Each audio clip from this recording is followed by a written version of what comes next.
Vacciner contre le Covid est juste essentiel pour arriver progressivement à limiter la maladie et peut-être un jour faire diminuer la circulation du virus.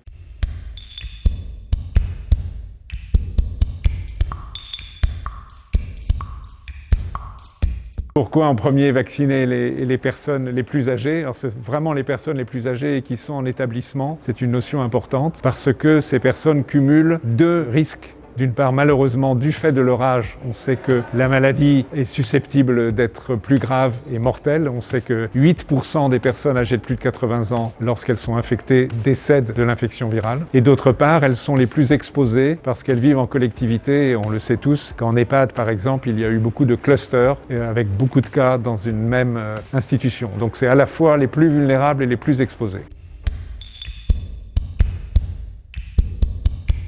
En ce qui concerne les professionnels de santé, ils le seront pour les premiers simultanément aux personnes âgées en EHPAD. Il s'agit des personnes qui travaillent en EHPAD ou en établissement et qui elles-mêmes ont des facteurs de risque de faire une infection grave.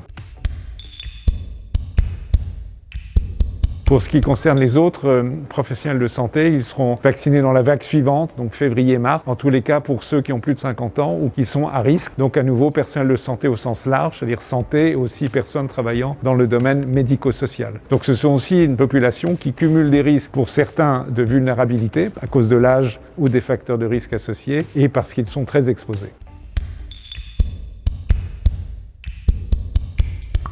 Alors, il y a beaucoup d'informations à communiquer, évidemment, aux personnes qui vont être vaccinées. Il faut leur expliquer le principe de la vaccination, le fait qu'être vacciné permet une réponse immunitaire qui combat le virus lorsqu'il infecte. Il faut leur expliquer que ces vaccins ont été testés chez des volontaires et que chez ces volontaires, on a montré que ces vaccins étaient à la fois raisonnablement sûrs et efficaces et que donc la balance entre ce qu'on appelle le bénéfice attendu de la vaccination, la protection contre la maladie et le risque d'un effet secondaire, mais il peut y en avoir quelques-uns, et cette balance est extrêmement favorable.